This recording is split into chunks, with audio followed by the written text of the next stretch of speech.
오늘은 모든 판단으로부터 자유하십시오라는 제목으로 함께 좀 말씀을 나누도록 하겠습니다. 이번 주에 우연찮은 기회에 로잔 목회자 컨퍼런스에 초청 어떻게 받았습니다. 그래서 이제 갔다 왔는데 알고는 있었던 거지만 좀 생소한 게 로잔 국제 회의라고 아마 여러분들은 아예 모를 것이고 이제 우리 목회자들 정도 좀 아는 정도인데 2024년에 이제 한국에서 열립니다. 전 세계 복음주의권 지도자들이 한 5천 명이 한 자리에 모여서 앞으로 이 시대 교회가 나가야 될 방향이 무엇인가 그것을 토론하고 또 합의를 도출하는 뜻깊은 자리가 로잔 국제회의인데 쉽게 말하자면 지금 우리나라가 부산 세계박람회를 유치하려고 애쓰잖아요. 영적인 우리 쪽에서 보면 세계박람회 같은 게 바로 로잔 국제회의예요. 이를 준비하는 차원에서 이제 목회자들이 한 자리에 이제 좀 모이는 그런 자리였는데 제가 탁 가서 내가 낄 자리는 아니었구나 이런 생각이 처음에 들었습니다. 어디서 여길 끼나 이런 생각이 들었는데 어떻게 가게 됐습니다. 근데 국제 로잔 리더십들도 많이 와 있었고 또 한국 목회자들 뭐 그런 이제 분들이 이렇게 한 자리에 모여서 포럼하고 강의하고 또 설교하고 또 토론하는 시간을 가졌는데 저는 개인적으로 세계 교회의 흐름이 좀 어떤가 이걸 좀 보고 싶어서 갔는데요.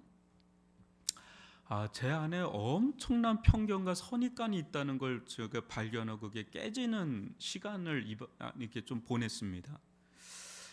로잔 운동의 핵심은 이거예요. 오늘날 이제 교회가 복음의 본질을 붙잡으면서 개인 구원과 영성을 넘어서 사회 전 영역을 어떻게 그리스도께로 이끌 것인가 이게 로잔의 핵심입니다. 로잔 운동의. 그러니까 복음이 보통은 개인 구원이나 개인 영성 또 교회 안에만 머무는 복음이 아니라 사회 정 영역을 어떻게 그리스도께로 이끄는 선교적 어떤 전도적 그것을 할 수 있을까 요게 이제 좀 주제더라고요. 제가 쭉 들어보니까 우리 한국 교회에서 하는 모든 사역이 이 국제 로잔 회의에서 다 나온 거더라고요. 전 그걸 몰랐어요. 그러니까 그 편견 어떤 선입관, 무지가 있었던 거죠. 거기에서 이미 다 나온 것들을 이제 우리가 하고 있는 거예요. 모든 게 다 그래요. 모든 영역에 있어서. 근데 두 번째는 이제 제가 거기서 편견과 어떤 선입관이 깨지는 그런 경험을 좀 했고요. 또 두 번째는 이제 유기성 목사님, 또 이재현 목사님 설교도 듣고 또 여러 강의들이 있었습니다. 강의를 듣고 특히 이제 복음과 도시 운동이 있거든요. 우리나라에. 그 운동을 이끌고 있는 이제 분들이 계십니다. 거기에 대표가 이제 이인호 목사님인데 그분하고 제가 굉장히 많이 토론할 수 있는 이야기할 수 있는 시간이 주어졌습니다. 계속해서. 근데 엄청 많이 질문을 하고 엄청 많이 이야기를 나누는 가운데 제가 이제 깨달은 게 뭐냐? 내가 여전히 복음을 잘 모르고 있구나. 이걸 또 한번 깨닫는 그런 좀 시간을 좀 갖게 되었습니다. 제가 그 시간들을 가지면서 우리가 알고 있는 복음을 정말 제대로 알고 누린다면 또 우리가 믿고 있는 예수님을 정말 제대로 우리가 믿고 누린다면 오늘날 교회들은 세상을 어떤 변화시키는 거룩한 공동체로 충분히 설 수가 있다라는. 근데 여러 가지 이유로 이제 거기서 이탈된 거죠. 벗어나 있는 이제 제 모습도 많이 발견하게 됐고요. 또 교회의 모습도 또 보게 됐죠. 그런 점에서 저는 이 고린도전서를 나가면서 지금 제 가운데 이 고린도전서가 매주 좀 새롭게 다가오고 있습니다. 오늘날 우리가 사는 여러분 이 시대는 근시안적인 현상이 너무 강한 시대니까 당장에 내 눈앞에 보이는 거 굉장히 우리의 눈을 얽어매게 만드는 시대거든요. 근데 여러분 복음은요 우리로 하여금 종말론적인 시각에서 현재를 바라보게 하는 게 복음이거든요. 종말론적인 시각에서 오늘을 살게 만드는 그게 복음이 우리에게 가져다주는 시각이거든요. 오늘 말씀도 그렇습니다. 오늘 말씀 여러분 한번 들어보면서 굉장히 충격이 되는 말씀들이 계속 나옵니다. 지금까지도 그렇지만, 근데 이 속에서 우리가 수정해야 될 게 있을 거고 바로잡아야 될 부분이 있을 겁니다. 근데 그런 것들을 우리가 보면서 내 시선을 복음적인 시선으로 좀 바꾸고 또 종말론적인 눈을 좀 열어서 주어진 우리의 현실의 삶이 있지 않습니까? 오늘 살아내야만 하는 현실의 삶에 그것을 잘 적용해서 우리가 이 세상을 살아가는, 세상 속 그리스도인으로 살아가는 그런 저와 여러분이 될 수 있기를 주님의 이름으로 축복합니다. 한번 1절을 보십시오. 제가 읽어드릴게요. 사람이 마땅히 우리를 그리스도의 일꾼이요 하나님의 비밀을 맡은 자로 여길지어다. 복음은요, 우리의 어떤 정체성, 우리의 실체를 끊임없이 바로잡아 줍니다. 그렇지 않으면요, 복음으로 우리가 끊임없이 이게 교정되지 않으면 금방 우리는 어떻게 되죠? 세상적인 어떤 기준, 어떤 세상적인 시각으로 나를 바라봅니다. 그리고 나를 규정합니다. 그렇게 쉽게 우리는 흔들리기가 쉬운 자들이 바로 우리들입니다. 말씀 지금 들었다가도 또 나가면서 또 우리는 또 금방 변하잖아요. 그게 우리입니다. 세상적인 시각, 어떤 그런 시선으로 나를 판단하고 남을 우리는 판단하길 잘하는 거죠. 한번 보십시오. 지금 사도 바울은요, 고린도 성도들에게 복음으로 강력하게 도전하고 있습니다. 그것이 무엇이냐면, 여러분, 본인의 의사하고는 상관이 없어요. 지금 고린도 교회의 분쟁과 분열의 중심에 누가 서 있어요? 본인들의 의지하고는 상관없이 목회자들이 서 있죠. 그죠? 근데 이들을 이제 어떻게 볼 것인가가 이제 오늘 이 대목에서 매우 중요한 주제입니다. 목회자들을 어떻게 볼 것인가. 이제 그거를 복음적인 시각에서 도전하고 있는 거예요. 고린도 성도들에게. 이 부분을 복음적으로 보지 못하면 어떻게 돼요? 자꾸 나는 아볼로파다, 나는 바울파다, 나는 게바파다, 아니다, 난 그런 거 다 싫다, 나는 그리스도 직통파다, 이렇게 본다는 것이죠. 사랑하는 성도 여러분, 저도 그렇고 또 여러분도 그렇고 이 목회자인 이 사역자들을 어떻게 보아야 할까? 그들의 정체성은 뭘까? 이거는요, 교회에 있어서 매우 중요하다는 걸 여러분 경험적으로 알 겁니다. 그죠? 교회 생활을 해본 분들은 알 거예요.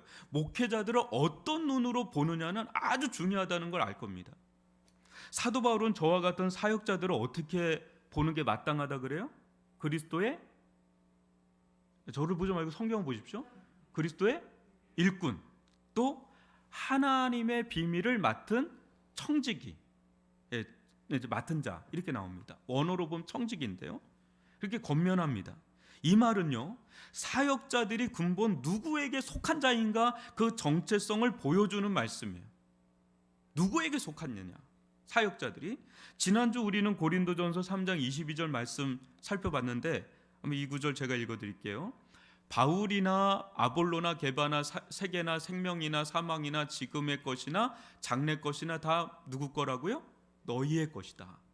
그래서 이 모든 것이 여러분의 것이니까 누리라고 지난주에 설교한 걸로 저는 기억이 되는데 맞나요? 예, 맞다고 합니다. 하나님은 이제 우리를 사랑하셔서 수많은 선물과 같은 존재를 주셨어요. 주의 종들도 주셨고 지금 우리 같이 있는 이 멤버들도 주셨고, 그러니까 정말 이걸 생각을 달리하면 정말 하나님께서 우리에게 주신 선물들이 굉장히 많습니다. 이제 그것을 이제 허락하신 거죠. 누리도록.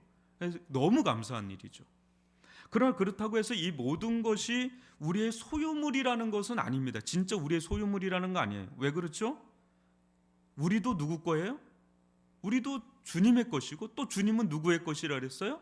하나님의 것이니까 실제 우리에게 허락은 됐지만 그걸 내 마음대로 내 뜻대로 내가 함부로 대해도 된다는 것은 아니다라는 것을 우리가 이 대목을 잘 할 필요가 있어요.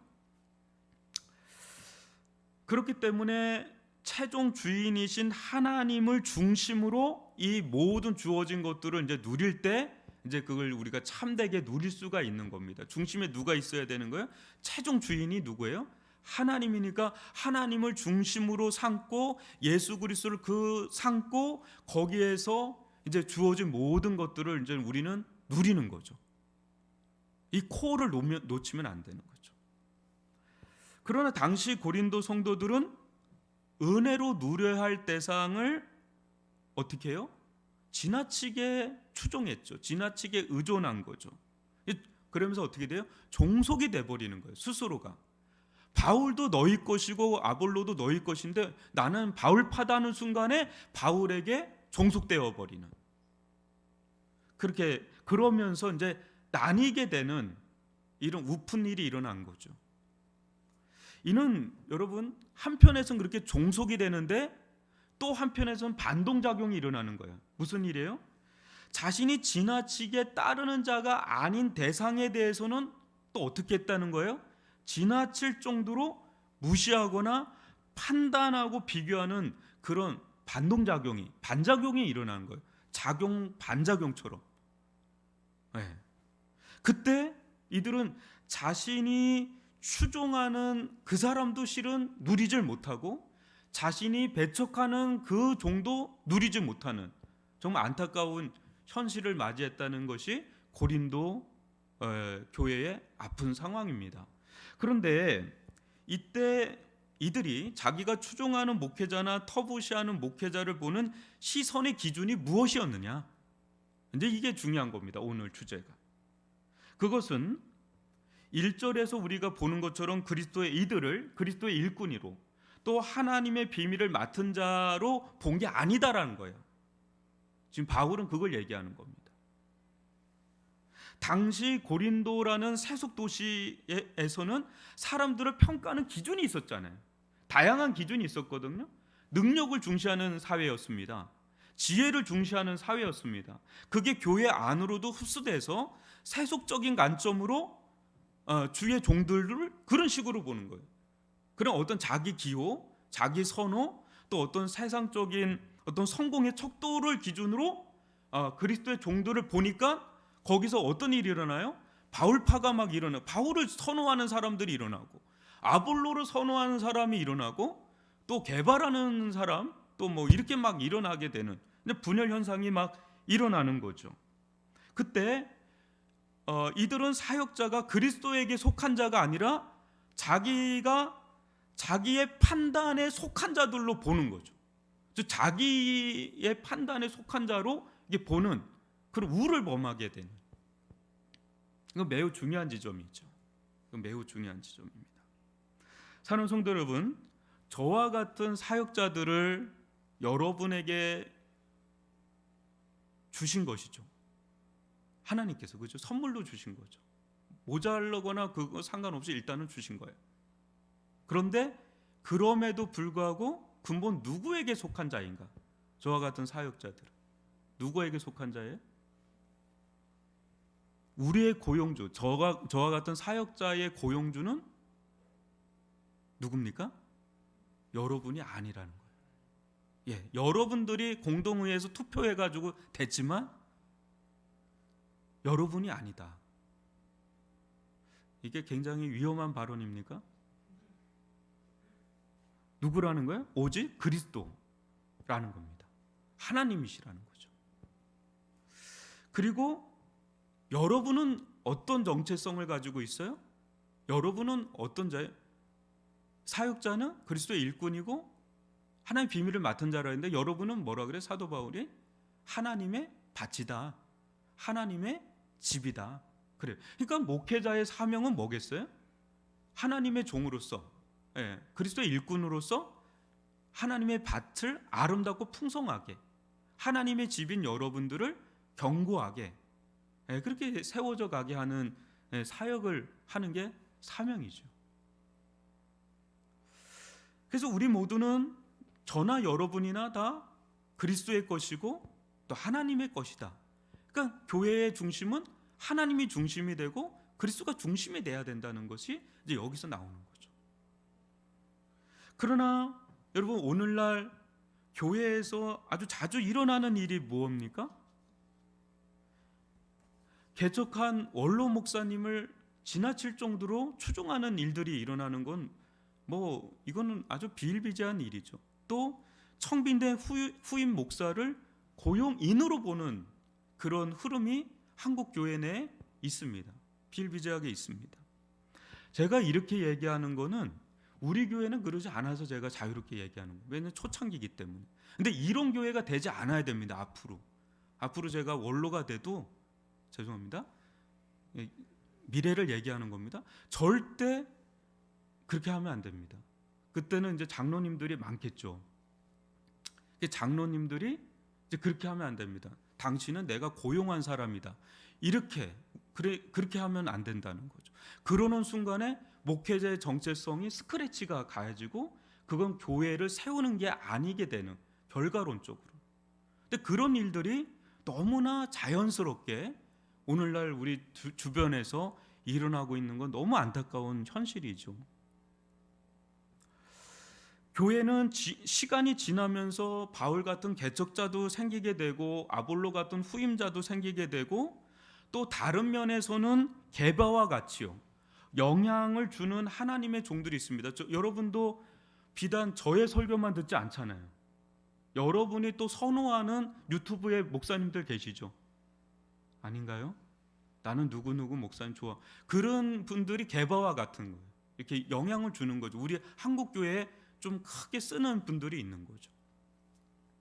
그러나 이들 모두는 본인도 그렇고 성도들도 그렇고 뭐예요? 그저 예수님께 속한 그리스도의 일꾼이다. 그리스도의 종이다. 하나님의 비밀을 맡은 청직이다. 딱 거기까지다. 그 이상이 되거나 그 이하가 되는 순간에 교회의 건강성은 잃어버리게 되는. 그러니까 우리가 이 부분을 잘 유지하는 게 매우 중요하다는 거죠. 하나님께서 교회를 사랑하셔서요. 시시때때로 이종을 보낼 때가 있고 저종을 보낼 때가 있습니다. 하나님의 주권과 섭리죠. 그래서 종은 주인이 가라 하면 가야 되죠. 종이니까. 그리고 오라 하면 그냥 오는 거죠. 또 하라 하면 하는 거고 마라 하면 마는데 그게 누구에게 달려 있는 거예요? 전적으로 주인의 손에 달려 있는 거죠. 그죠? 그 종은 제 아무리 잘났거나 못났거나 누구에 달려 있는 거죠? 주인에 달려 있는 거죠. 주인의 손에. 그러니까 주인의 눈치를 봐야 하는 게 종이죠. 그죠? 그러니까 여러분들 중에 사업을 하시거나 어떤 이제 사회에서 어떤 리더의 자리에 있으면 밑에 있는 사람이 누군가 있을 겁니다. 근데 그 밑에 있는 사람이 자신의 그런 어떤 눈치를 살피면서 따라오지 않고 타인의 다른 사람의 눈치를 보면서 따라가면 저 사람이 누구에게 속한 자인가 이제 생각하게 되죠. 마찬가지입니다. 하나님의 종은 누구의 눈치를 살펴야 되냐면 하나님이 주인이니까 하나님의 눈치를 살피는 거룩한 눈치를 살펴야 되는 자가 바로 저와 우리 사역자들이다라는 거죠. 이제 유기성 목사님께서 이제 설교하면서 이런 이야기를 하더라고요. 목회자만 모인 자리니까 목회가 우리의 우상이다 이 얘기를 하더라고요. 저는 그 얘기를 그날 존 파이퍼 목사님의 책을 읽으면서 먼저 봤거든요. 존 파이퍼 목사님 이런 얘기를 하더라고요. 목회자의 가장 큰 우상은 목회다. 그게 되게 충격적이었거든요. 그날 아침에. 근데 공교롭게도 그날 그 설교를 하시는 거예요. 그 목회자, 예수가 빠진 목회, 예수가 빠진 탁월한 설교, 예수가 빠진 사람들의 인기, 어떤 성공, 그런 것들이 우리 목회자에게 있어서 우상이 될 수 있다. 어떻게 보면 가장 큰 우상이다. 왜? 만났다 하면 예수를 얘기하는 게 아니라 목회를 얘기하고 교회를 얘기하니까. 근데 어느 순간에 그게 우상이 될 수 있다. 저는 되게 충격적이었습니다. 난 예수를 보고 있나? 저는 늘 그게 고민이라고 하는데 진짜 너무 고민이 더 돼요. 시간이 갈수록 더 많이 고민됩니다. 예수가 나의 주인인데 주인의 눈치를 살피기 전에 다른 눈치를 보게 되는. 저나 우리 모든 교우들은 사역자들을 그리스도에 속한 종들로 여기시고 하나님의 비밀인 이 복음 계시를 맡은 청지기로 보시기를 주님의 이름으로 축원합니다. 그러기에 사역자들은 누구보다 우리의 주인 대신 그리스도를 봐야 되는 자죠. 누구보다 예민하게, 우리 교회에서 가장 예민하게, 가장 선명하게 예수를 보지 않으면 우리 교회는 자초될 수가 있는 거죠. 이상한 대로 흘러갈 수 있죠. 주인이 뭘 원하시고 있지? 주인 대신 예수님이 지금 이 교회에 무슨 말씀을 하시려고 하고 있지? 어떤 마음을 품고 있지? 이거에 제가 둔감해지기 시작하면 우리 교회는 진짜 위험해지는 거죠. 이게 기도입니다. 여러분들이 맡고 있는 이제 부서도 마찬가지예요. 우리 다음 세대 부서도 그렇고. 뭐 저만 그러겠습니까? 우리 장로님서부터 우리 안수 집사님, 권사님들 다 우리 교회의 주인이신 예수님의 말씀이 지금 우리에게 뭘 말씀해 주시는 거지? 성령께서 어디로 우리를 이끌어가는 거지? 어떤 마음을 품고 우리에게 주시는 거지? 여기에 우리가 예민하지 않고 우리끼리의 리그를 펼치면 굉장히 이상하게 변할 수 있는, 이게 우리가 굉장히 도전적인 영역입니다. 그래서 사도 바울은 2절에서 이제 뭐라고 그러냐면, 그리고 맡은 자들에게 구할 것은 충성이다. 여기서 충성은 신실함입니다. 신실함. 그러니까 그리스도의 일꾼이고 하나님의 비밀을 맡은 청지기에게 요구되는 것은 특별한 학력이 아니다라는 거예요. 어떤 인기도 아니다. 개성이나 성격도 아니다. 하나님을 향한 신실함이다라는 거죠. 하나님을 향한 신실함. 하나님께서 맡길 만한 신뢰성. 그것이 자신을 부르신 주인을 향한 종의 자세다. 주인이 뭐 적게 맡기든 많이 맡기든 언제나 그 신실한 그 자세, 그 자세가 주인의 입장에서 보면 가장 중요하게 요구되는 덕목이다. 이제 예를 자꾸 들어볼게요. 사장이 있는데 유능한 사람이 필요하겠죠. 근데 유능한 것만으로 다 되지 않습니다. 유능한 걸 넘어서서 저 사람이 맡길 만한 사람인가, 신뢰를 주고 있는 사람한테 그 사람에게 주죠. 그죠? 신실한 사람, 언제나 변함없이 그 자리에 있고, 언제나 작은 일을 맡기든 큰 일을 맡기든 요셉과 같이 신실하게 그렇게 나가면 그 사람의 능력하고 상관없어요. 쟤한테 맡겨야 되겠다. 능력이야 기르면 되지. 맡기죠. 이제 작은 일부터 맡기는데 점점 이제 캐파가 늘어가죠. 이제 그게 중요한 거죠.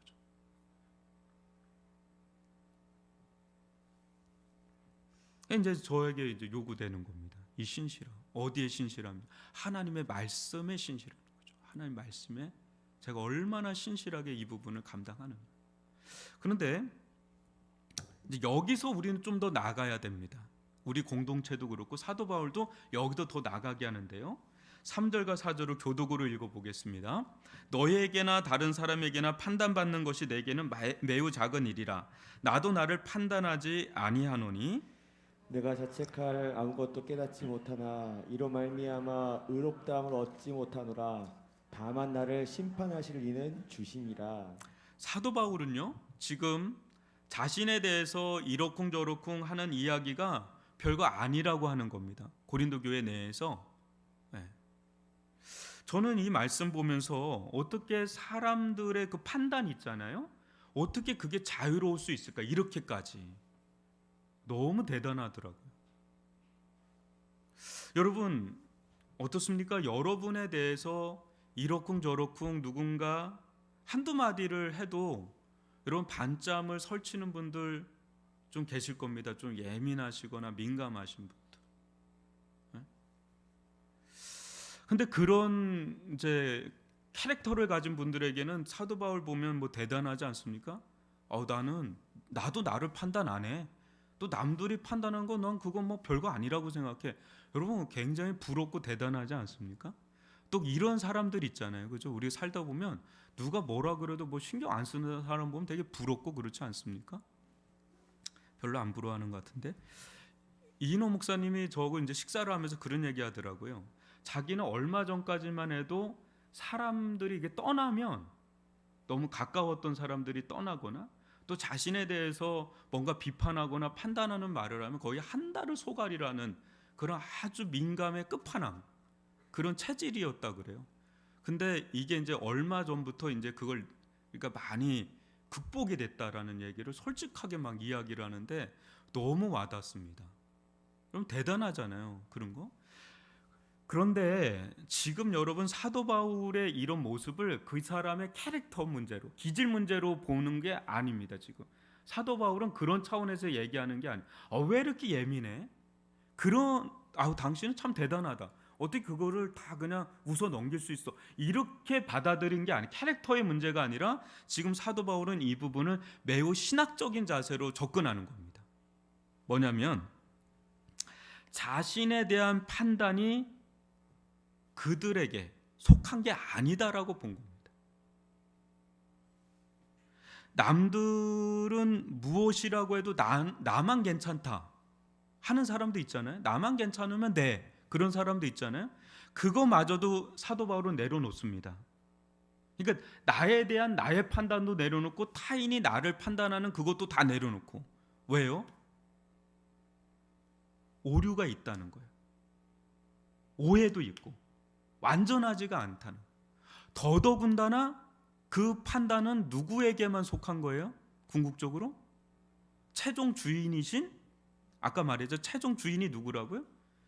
주인에게 종의 그 운명이 판단이 주어져 있지 같은 종들끼리 무슨 판단을 할 수가 있느냐. 최종 판단이 종들끼리, 그 종들이 섬기는 그 하나님의 집이요 바친 성도들이 하는 판단이 궁극적인 판단이 될 수 없기 때문에 그렇게 이제 신학적인 자세로 이 부분을 접근하는 거지. 너는 왜 이렇게 예민해?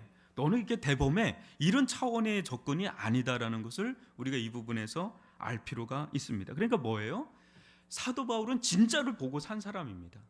종말론적인 시각으로 진짜를 보고 산 사람이니까 지금 이런 일들이 나에게는 이게 매우 작게 여겨지는 거예요. 뭐 사람들이 자기에 대해서 막 이런저런 얘기가 매우 작게 여겨져요. 왜냐하면 그분이 최종 판단하는 그분의 그 마지막 그 판단이 너무 중요하기 때문에 거기에 꽂혀 있는 거니까.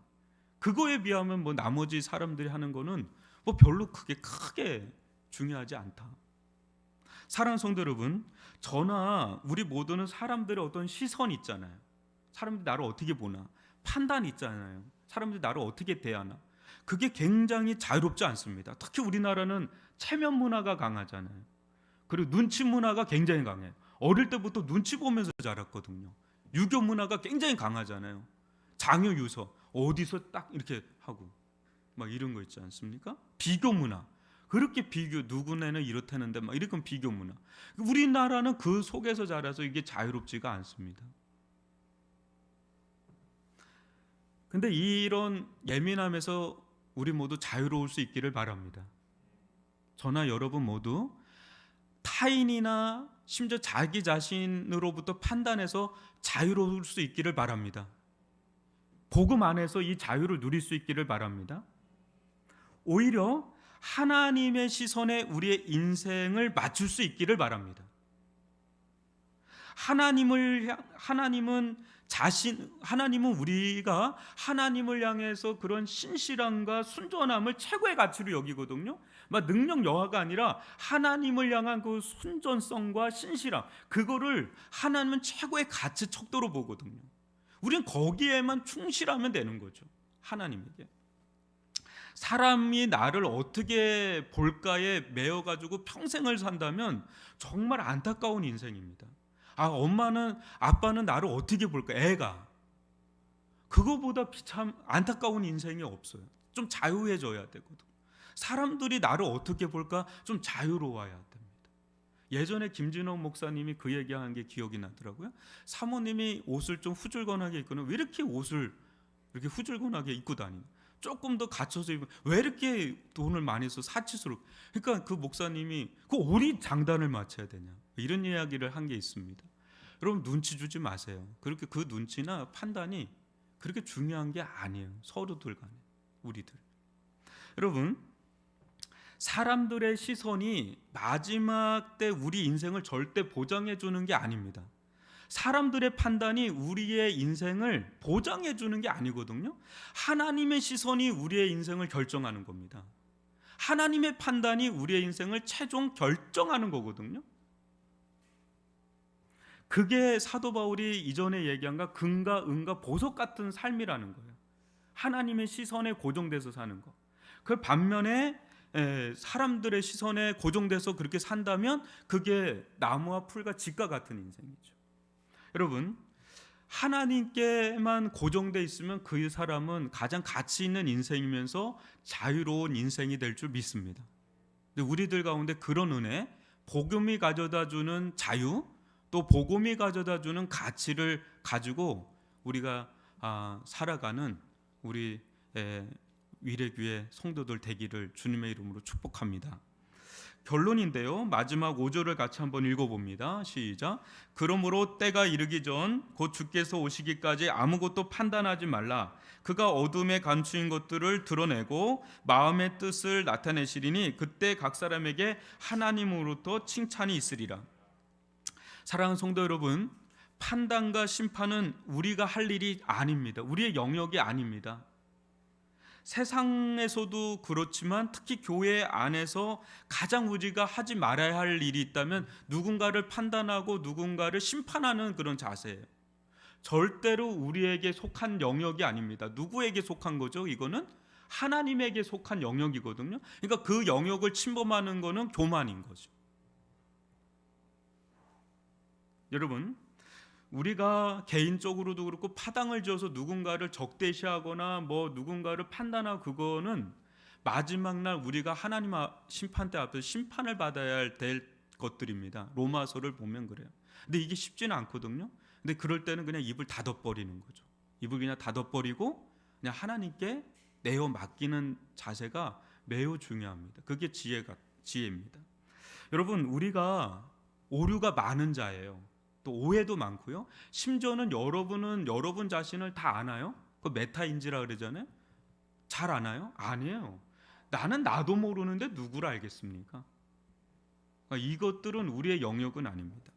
하나님은 절대 속지 않는다는 겁니다. 우리의 겉 행위뿐 아니라 하나님은 어두움 속에 감춰뒀던 것들도 다 드러내시고 보시는 분이다라는 거죠.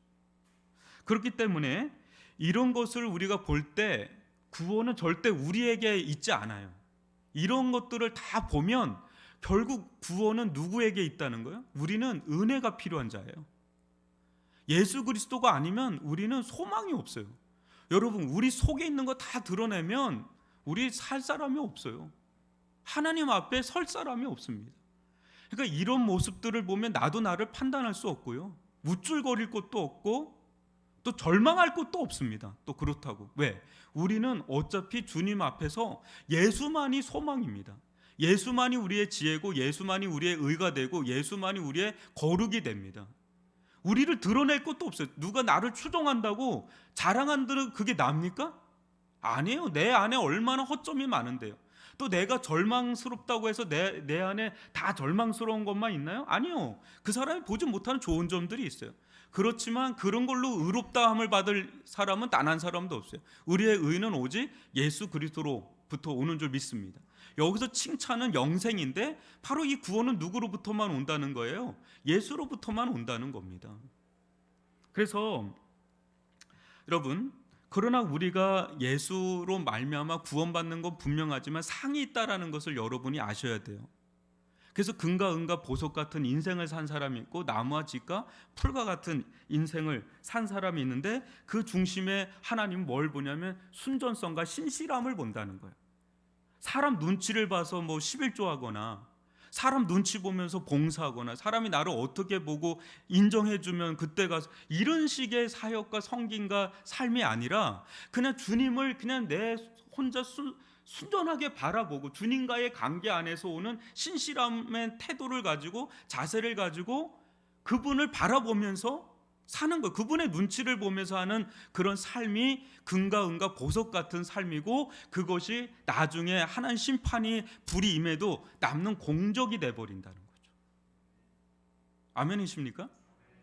그래서 여러분, 그날에 가서, 우리가 마지막 날에 가서는 깜짝 놀랄 일들이 너무 많을 거예요. 하나님의 나라에 가서는 너무나 깜짝 놀랄 일들이 많을 거예요. 주목받지 못했던 사람, 평가절하받던 사람들이 오히려 더 금가은가 보석 같은 치장으로 상을 받는 걸 보고, 아, 저 사람은 막 사람들한테 높임을 받고 막 의시되고 다녔던 그런 분들이 완전히 쭈구리로 그냥 있는, 그걸 보면 이게 무슨 일이지 할 수 있는 그런 일이 마지막 날에 충분히 일어날 수가 있는 거죠. 그러니까 우리가 복음적인 눈으로 정말 본질을 바라보지를 않고 한다면, 열심히는 살았는데 거기서 우리가 마지막에 그걸 놓친다면, 그 사도 바울은 그래서 다른 사람들의 어떤 시선이나 가치관이라든지 평가라든지 그거보다 주님이 나를 어떻게 보는지, 하나님이 나를 지금 어떻게 보는지가 너무 그게 더 큰 거예요. 너무 그게 태양처럼 크니까 나머지는 촛불과 너무 신경도 안 쓰일 정도로. 우리들 가운데 그런 은혜가 더 주어질 수 있기를 바랍니다. 예수님이 나를 어떻게 보고 계시고 하나님이 나를 어떻게 보고 계시는지에 초점을 맞추는 성도, 그런 교회죠. 그런 목회자. 그럴 때 우리 교회는 더욱더 하나님께서 빚으시는 교회로 그렇게 다듬어져 갈 줄, 세워져 갈 줄 믿습니다. 그러니까 우리는 계속해서 구해야 돼요. 예수를 더 볼 수 있게 해 주십시오. 예수님의 말씀이 더 크게 중심이 되게 해 주십시오. 목사님이 그런 목사님으로 더 세워지게 해 주십시오. 그리고 판단하지 마세요. 판단은 다 하나님이 하시니까 서로 하지 맙시다. 그냥 말씀만 전할게요. 그렇게 하면서 여러분도 여러분 스스로를 판단하지 마세요. 그냥 너무 자기를 좀 내려놔도 돼요. 여러분이 여러분을 판단하는데 그게 올바른 판단 아니다라는 거예요. 판단은 누구에게 속한 거라고요? 하나님께 속했으니까 나는 하나만 생각하면 돼요. 나는 정말 주님을 신실하게 따르기만 하자. 그냥 단순하게 생각하자. 그냥 그렇게 길을 가다 보면 그 속에서 아름다운 열매가 맺혀갈 줄 믿습니다. 이런 은혜를 누리는 저와 여러분이 되시기를 주님의 이름으로 축복합니다. 우리 찬양하면서